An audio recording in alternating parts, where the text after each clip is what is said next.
میرے مصطفیٰ رات کے قلیل حصے میں معراج کا شرف کر کے پلٹ کر آئے. رات ختم نہیں ہوئی, کائنات ختم ہو گئی. جس نبی کی سیر کا یہ عالم ہے, ان کی ذات کا عالم کیا ہوگا.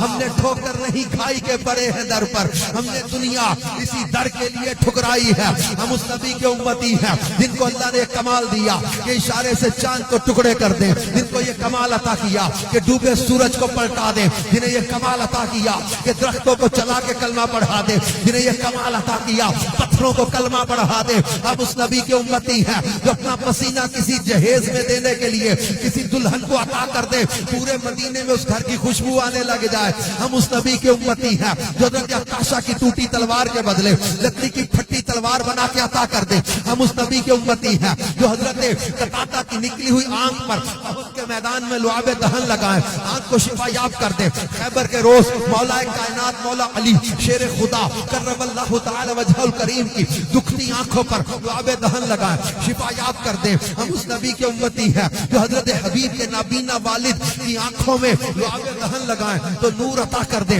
حضرت محمد بن حاتب کے جلے ہوئے ہاتھ پر لعاب دہن لگائیں, شفا یاب کر دے. بدر کے میدان میں ایک صحابی کے کٹے بازو پر لعاب دہن لگائیں, شفا یاب کر دے. ہم اس نبی کے امتی ہیں جن کو اللہ نے کمال و مرتبہ عطا کیا ہے کہ جو کسی خالی کنویں میں اپنا لعاب دہن ملا دے, وہ سارے مدینے کے پانیوں میں سب سے میٹھا اسی کنویں کا پانی بنا دے. ہم اس نبی کے امتی ہیں کہ جو کسی کے چہرے اور سینے پر ہاتھ پھیر دے اور وہ دو صحابی کسی اندھیرے کمرے میں جائیں تو کمرے چمکنے لگ جائیں. ہم اس نبی کے امتی ہیں جن کو اللہ نے کمال و مرتبہ عطا کیا ہے کہ حدیبیہ کے مقام پر بھی اور جنگ تبوک سے واپسی, غزوہ تبوک سے واپسی کے موقع پر بھی میرے مصطفیٰ نے انگلیوں سے پانی کے چشمے جاری کیے. حضرت جابر سے پوچھا تھا حدیبیہ میں کتنے لوگ, کا 1500 یا 1400 تھے, اور لجا وہ غزوہ تبوک سے واپسی پر 30,000 صحابہ کا لشکر تھا. ان کے ساتھ ہزاروں کی تعداد میں اونٹ تھے. اتنے بڑے لشکر کو پانی کی ضرورت تھی. آمینہ کے لال نے انگلیوں سے پانی کے چشمے جاری کر دیے. جو انگلیوں سے پانی کے چشمے جاری کر دینا انہیں ہم مصطفیٰ کہتے ہیں. جو احد پہاڑ کے زلزلے کو ٹھوکر مار کے روک دے, ایسی طاقت والے کو ہم مصطفیٰ کہتے ہیں. جو دکھتی آنکھوں کو لعاب دہن سے شفا یاب کر دے, ایسے کمال والے کو ہم مصطفیٰ کہتے ہیں. جو ٹوٹے بازو کو لعاب دہن سے جوڑ دے, ایسے کمال والے کو ہم مصطفیٰ کہتے ہیں. اور جو حضرت جابر کے مردہ بچوں کو زندہ کر دے, ایسی شان والے کو ہم مصطفیٰ کہتے ہیں. حضرت جابر کے چند افراد کے کھانے میں لعاب دہن ملا کے 1000 سے زیادہ صحابہ کو کھانا کھلائے, کھانا پھر بھی برکت والا نظر آ رہا. اور پھر حضرت جابر کی دعوت کھلا کے بکری کی ہڈیوں پہ ہاتھ رکھ کے اسی بکری کو جو ذبح کر کے پکا کے کھلا دی ہے, اسی بکری کو زندہ کر کے حضرت جابر کے ہاتھ میں تھما دے, ایسی شان والے کو ہم مصطفیٰ کہتے ہیں. برادر اعلیٰ حضرت نے سچ کہا تھا, تیری صورت تیری سیرت زمانے سے نرالی ہے, تیری ہر ہر ادا پیارے دلیل بے مثالی ہے.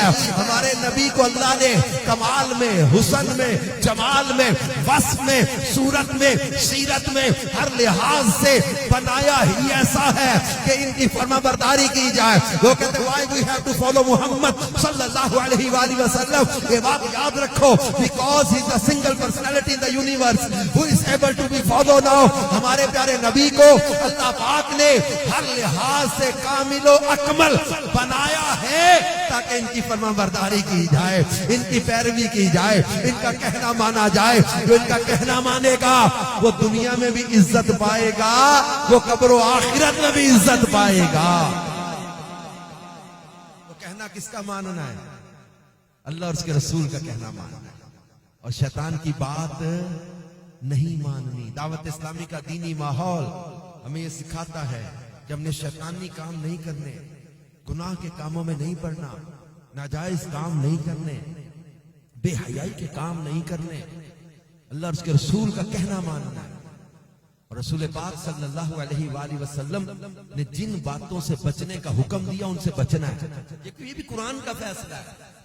اللہ نے قرآن پاک میں فرمایا وَمَا آتَاكُمُ الرَّسُولُ فَخُذُوهُ وَمَا نَهَاكُمْ عَنْهُ فَانْتَهُوا. اور جو یہ رسول عطا کریں وہ لے لو. وَمَا نَهَاكُمْ, اور جس سے تمہیں منع کر دے, عَنْهُ فَانْتَهُوا, اس سے باز آ جاؤ.